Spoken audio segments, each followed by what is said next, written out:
Sampurasun Kesadayana. Kesempatan ini saya ingin coba bahas tentang Satria Piningit yang sejati atau sejatinya Satria Piningit. Jika masih ada yang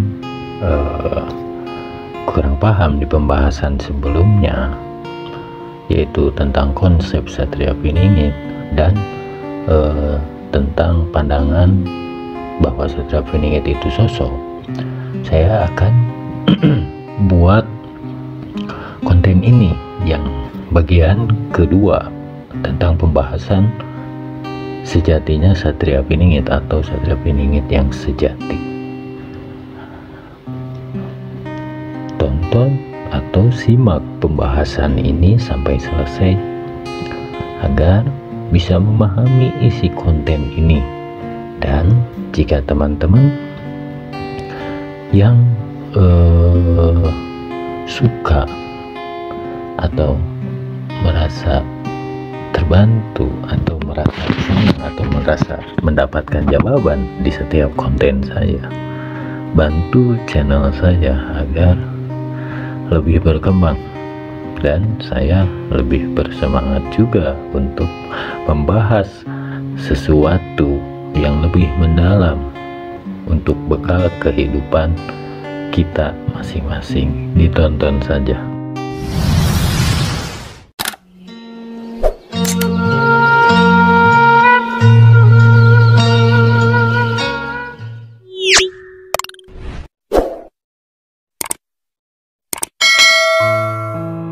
Ketika kita membahas tentang Satria Piningit yang sejati atau sejatinya Satria Piningit, kita harus lihat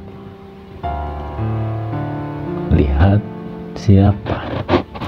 Kita harus lihat atau filosofi atau gambaran-gambaran yang terlihat di sosok Semar, Eyang Semar, Eyang kita semua bangsa Nusantara.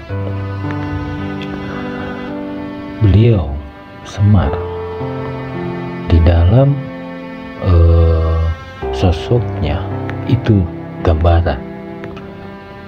Setiap bentuk yang ada di dalam sosoknya itu gambaran tentang hidup manusia yang dari lahir hingga dewasa, atau kalau saya sering bilang itu gambaran Mandala Putra Mandala Putri atau gambaran filsafah Pajajaran. Itulah Eyang Semar. Kenapa tentang sejatinya Satria Piningit saya menggambarkan melalui sosok beliau Eyang Semar? Sebab beliau sang penguasa alam yang sedang kita pijaki, yaitu alam manusia. Ketika kita anak cucunya memahami dan mengetahui dan mengenal beliau, maka kita akan dihargai oleh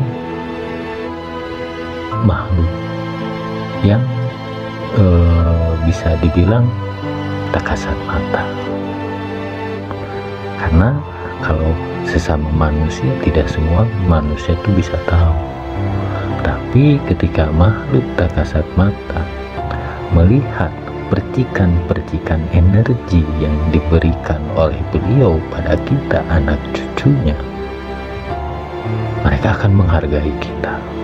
Leluhur akan menghargai kita, sebab leluhur tahu seseorang tersebut sedang menjalankan tugas yang diberikan oleh Eyang Semar.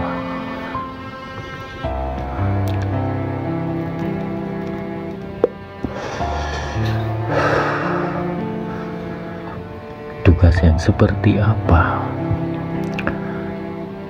Tugas yang pernah atau yang kemarin saya bahas yaitu tentang kesatria, karena beliau pamomong para kesatria. Jadi sejatinya Satria Piningit itu adalah beliau Eyang Semar. Kalau menurut saya Satria Piningit itu adalah beliau sosoknya. Tapi kenapa tidak ibaratnya langsung mengubah seseorang agar seseorang tersebut bisa bangkit atau bisa dikenali oleh orang? Tidak bisa seperti itu aturannya. Aturannya kita atau manusia Nusantara yang saya kemarin bahas, yang diawali dari Bocah Angon. Terus saya pernah ngebahas bahwa setiap Bocah Angon tidak bisa berkomunikasi langsung dengan yang namanya pemuda berjamut. Nah, itu yang saya sebut pemuda berjamut itu adalah beliau Eyang Semar. Jadi ketika metode pembelajaran beliau kepada para Bocah Angon ini melalui kehidupan yang mereka jalani sendiri, untuk melatih apa? Melatih dan membaca setiap siloka yang hidup atau yang kita jalani dalam perjalanan hidup ini. Itu kan bentuk siloka, gambaran, dan kita akan bisa mengenal gitu bahwa hidup kita ini bukan kebetulan tetapi settingan. Karena dalam Islam itu ada bismillah atas nama Allah. Jadi ketika manusia ini digerakkan, diperjalankan, itu atas kehendaknya, itu settingannya gitu. Nah, beliau Eyang Semar itu kan digambarkan di dalam tubuhnya terlihat seperti anak muda tapi tua tapi muda. Itu kan ciri-ciri Satria Piningit itu kan. Terus terlihat pria tapi wanita. Nah itu apa? Mandala Putra, Mandala Putri, yang siang atau malam, ilmu keseimbangan. Warnanya hitam.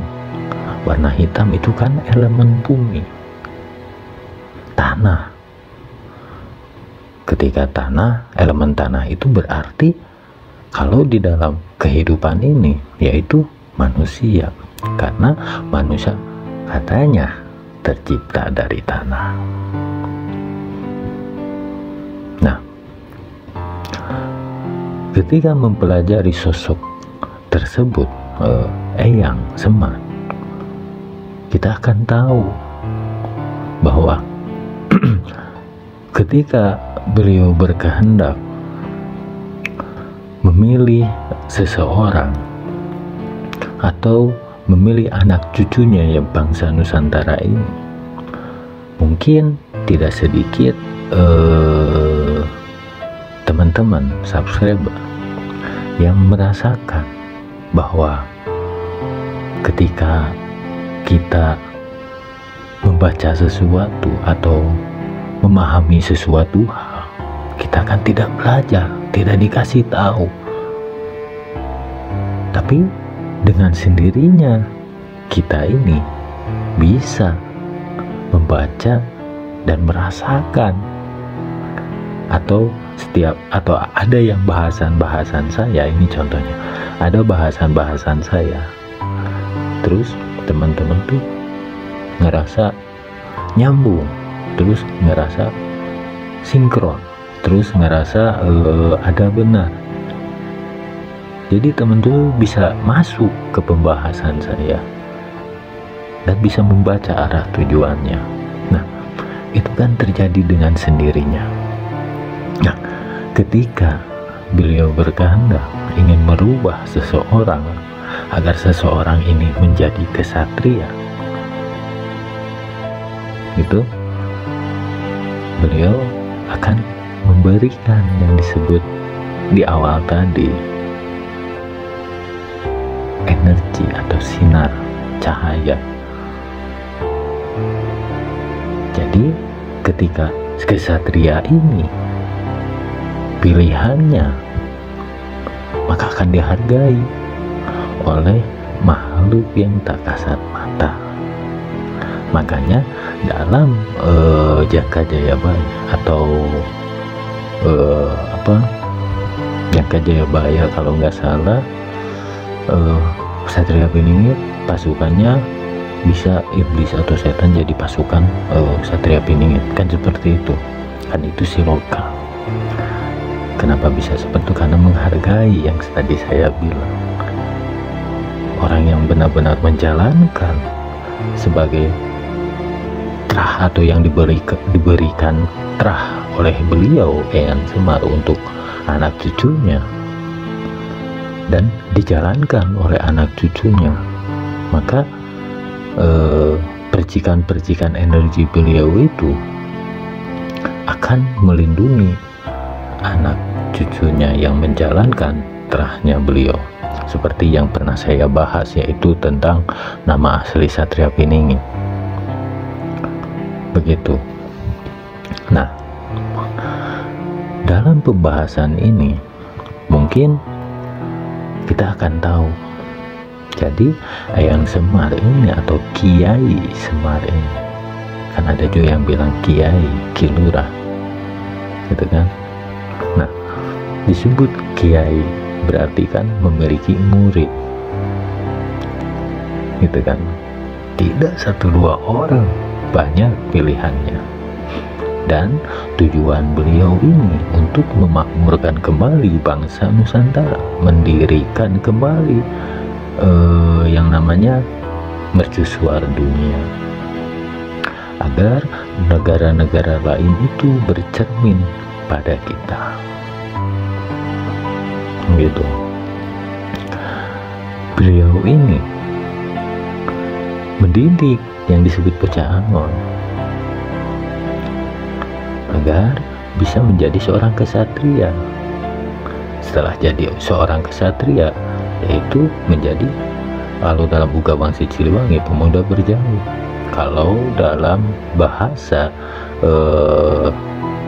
orang Jawa bagian timur itu Sabdo Balon, sabda yang memiliki arti. Jadi yang saya bilang kemarin tentang apa namanya, tingkatan atau makom, tingkatan spiritual. Nah, itu kan kita memberikan wejangan-wejangan pada yang bocah Angon yang sedang diperjalankan, itu kan melalui sabda. Jadi Sabda Balon itu yaitu seorang kesatria. Seorang kesatria kalau dalam Uga Wangsi Siliwangi, seorang pemuda berjanggut untuk mengajak mendidik para kesatria, calon para kesatria yang disebut bocah Angon yang sedang diperjalankan. Beliau ini akan memperkenalkan Ratu Adil. Kalau saya, Ratu Adil itu ya Allah Subhanahu wa Ta'ala. Itu tujuan. Ketika kita bisa mengenal Sang Ratu Adil ini, kita akan tahu apa yang harus kita lakukan di dunia ini. Begitu. Nah, ini sebenarnya pembelajaran yang kenapa alasannya saya bilang Satria Piningit itu konsep, karena seperti itulah yang saya pelajari, bahwa hidup ini proses, dan ketika kalau emang Satria Piningit itu sosoknya hanya satu. Menurut saya, Allah Subhanahu wa Ta'ala atau Ratu Adil ini tidak adil. Kenapa seperti itu? Sebab yang ingin jadi Satria Piningit itu banyak yang ingin jadi Satria Piningit, yang ingin jadi Imam Mahdi banyak. Kalau hanya satu orang, berarti Ratu Adil atau Allah Subhanahu wa Ta'ala itu tidak adil. Gitu, makanya saya bilang Satria Piningit itu konsep, agar setiap orang yang merasakan ingin jadi Satria Piningit bisa terlaksana seperti itu. Itu pembahasannya kemarin. Nah, tujuan Eyang Semar itu seperti itu. Wejangan yang beliau berikan kepada anak cucunya hanya satu ketika menjalankan kehidupan atau yang sedang diperjalankan. Cukup jalani saja hidupnya. Nah, ketika beliau memberikan wejangan seperti itu, maknanya sangat luas. Kita menjalankan kehidupan kita pribadi masing-masing, jalankan saja, itu maknanya sangat luas. Kenapa sangat luas? Ketika kita menjalankan kehidupan dengan apa adanya, ya jalankan saja. Berarti kita harus belajar di sana pasrah, harus belajar di sana ikhlas, harus belajar di sana ridho. Apa itu? Al-Fatihah. Untuk apa? Untuk kita bisa mengenal la ilaha illallah, sang Ratu Adil, Allah Subhanahu wa Ta'ala. Itu yang diajarkan beliau agar kita bisa marifat.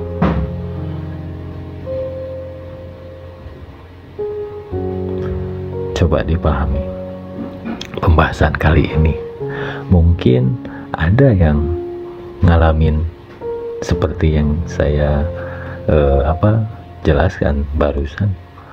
Mungkin ada teman-teman banyak yang mengalami ini. Dan ketika bocah angon sedang diperjalankan, itu pasti mereka tuh kebingungan. Kebingungan dalam arti terkadang timbul tanda tanya. Kenapa saya begini, kenapa saya begitu, kenapa saya harus begini, kenapa saya harus begitu. Terus saya ini siapa? Karena pasti banyak yang bertanya dalam hatinya seperti itu. Nah, cara Eyang Semar mendidik anak cucunya itu melalui getaran di hatinya, melalui getaran yang disebut, kalau bahasa Sunda itu kretek hati.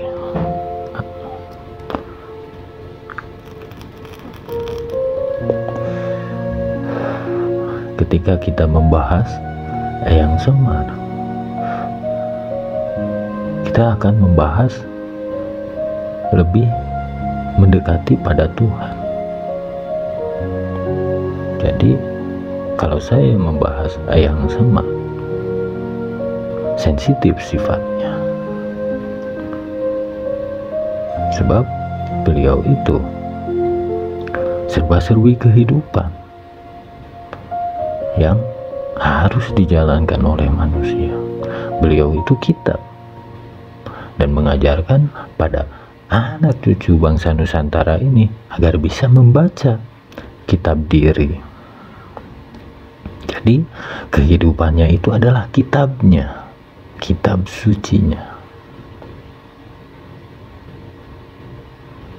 Itu yang beliau ajarkan, agar kita mampu membaca kitab diri kita, kitab suci yang ada dalam diri kita.